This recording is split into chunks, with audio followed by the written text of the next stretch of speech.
ब्राह्मणों की बेटियों को लेकर के आपत्तिजनक टिप्पणी करने वाले आईएएस संतोष वर्मा को लेकर एक बड़ा खुलासा हुआ है। संतोष वर्मा पर दर्ज एफआईआर की कॉपी एमपी तक को हासिल हुई है। इस एफआईआर में संतोष वर्मा के खिलाफ कई गंभीर धाराओं के तहत केस दर्ज किए गए हैं। आईएएस संतोष वर्मा के इसी प्रकरण के दौरान यह भी सामने आया कि उन्होंने अपनी निर्दोषिता साबित करने के लिए एक ऐसे दस्तावेज का इस्तेमाल किया जिस पर जज के हस्ताक्षर फर्जी थे। तो संतोष वर्मा पर किस महिला ने केस दर्ज कराया था और किन धाराओं के तहत केस दर्ज हुआ था, यह हम आपको विस्तार से बताएंगे। नमस्कार, मैं हूं आशुतोष और आप देख रहे हैं एमपी तक। इंदौर के लसूड़िया थाने में 2016 में एक मामला दर्ज कराया गया था। यह मामला एक महिला की तरफ से दर्ज कराया गया था और आरोपी थे आईएएस संतोष वर्मा। एफआईआर में इस महिला ने अपने पति के नाम के स्थान पर संतोष वर्मा का नाम दर्ज कराया था। इस महिला की शिकायत के बाद से पुलिस ने आईएएस संतोष वर्मा पर कई धाराओं के तहत एफआईआर दर्ज की थी। जिन धाराओं के तहत केस दर्ज किया गया था, अब हम आपको उसके बारे में विस्तार से बता रहे हैं। भारतीय दंड संहिता यानी आईपीसी की धारा 453। यह धारा लगती है गुप्त रूप से घर में घुसना या घर में सेंधमारी करने वालों के खिलाफ। इसमें 2 साल तक की कैद और जुर्माने की सजा है। आईपीसी की धारा 494। यह धारा लगती है किसी उस व्यक्ति पर जो अपने पति या पत्नी के जीवित रहते हुए दूसरी शादी करता है। इसे अपराध माना गया है और ऐसी दूसरी शादी को शून्य माना जाता है। इस अपराध के लिए 7 साल की कैद और जुर्माना हो सकता है। धारा 495। यह अपराध तब होता है जब कोई व्यक्ति अपने पहली शादी के बारे में दूसरे पक्ष को बताए बिना उसके साथ शादी कर लेता है। दोनों में से किसी भी प्रकार का कारावास जिनकी अवधि 10 वर्ष हो सकती है या जुर्माना या दोनों। धारा 332। स्वेच्छा से चोट पहुंचाना यानी जानबूझकर किसी को शारीरिक कष्ट देना। इसमें 1 वर्ष तक का कारावास या 1000 रुपये तक का जुर्माना या दोनों की सजा है।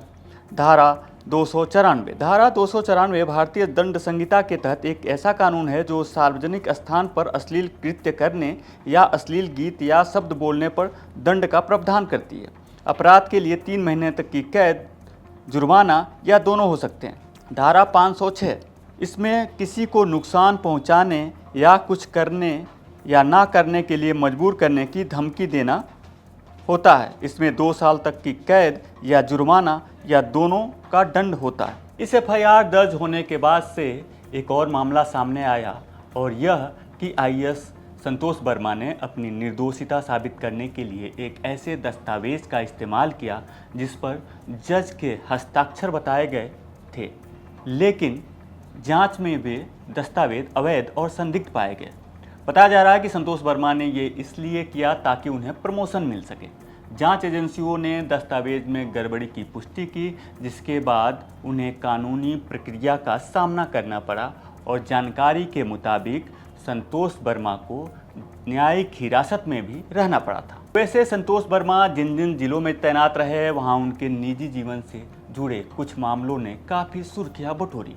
चाहे वो धार हो, हरदा हो या फिर रीवा हो, संतोष वर्मा पर महिलाओं के साथ संबंध के कई आरोप लगे और इसको लेकर के काफ़ी बवाल भी मचा। आपको बता दें कि संतोष वर्मा मध्य प्रदेश राज्य सेवा के अधिकारी रहे हैं और बाद में उन्हें पदोन्नति करके आईएएस के कैडर में डाला गया था। फिलहाल इस पूरे मामले को लेकर के राज्य में बवाल मचा हुआ है, लेकिन अभी तक इस मामले पर आईएएस एसोसिएशन ने चुप्पी साध रखी है। एसोसिएशन ने न तो संतोष वर्मा के बयान को लेकर कोई टिप्पणी की है और ना ही कोई विरोध दर्ज कराया है। दरअसल पिछले दिनों अजाक्स के कार्यक्रम के दौरान संतोष वर्मा ने आरक्षण और सामाजिक संरचना पर टिप्पणी की थी और इस दौरान उन्होंने ये कहा था कि आरक्षण को तब तक देना चाहिए जब तक कोई ब्राह्मण उनके बेटे को अपनी बेटी दान न कर दे या उनसे संबंध ना बना ले। इस मामले को लेकर के पूरे देश में बवाल मचा हुआ है। ब्राह्मण संगठन लगातार इस मामले को लेकर के सड़कों पे उतरे हुए हैं। कई जगहों पे जबरदस्त प्रदर्शन हो रहा है। हालांकि सरकार की तरफ से अभी इस मामले में संतोष वर्मा को कारण बताओ नोटिस जारी किया गया, लेकिन अभी तक संतोष वर्मा के खिलाफ सरकार की तरफ से कोई कार्रवाई नहीं की गई। ये बात और है कि बीजेपी के कई ब्राह्मण विधायक और सांसदों ने इस पर नाराजगी जताई है, लेकिन बीजेपी सरकार होने के बावजूद अभी तक संतोष वर्मा के खिलाफ कोई कार्रवाई नहीं की गई है और जिसकी वजह से मध्य प्रदेश के ब्राह्मण संगठन लगातार धरना प्रदर्शन कर रहे हैं। कई जगहों पे ब्राह्मण संगठन इसको लेकर के शिकायत दर्ज करा रहे हैं और मांग कर रहे हैं कि आईएएस संतोष वर्मा के खिलाफ एफआईआर दर्ज हो और उनको नौकरी से निकाला जाए। यह खबर हमें भेजी है इंदौर से हमारे सहयोगी धर्मेंद्र शर्मा ने। मध्य प्रदेश से जुड़ी तमाम बड़ी खबरें देखने के लिए देखते रहें एमपी तक।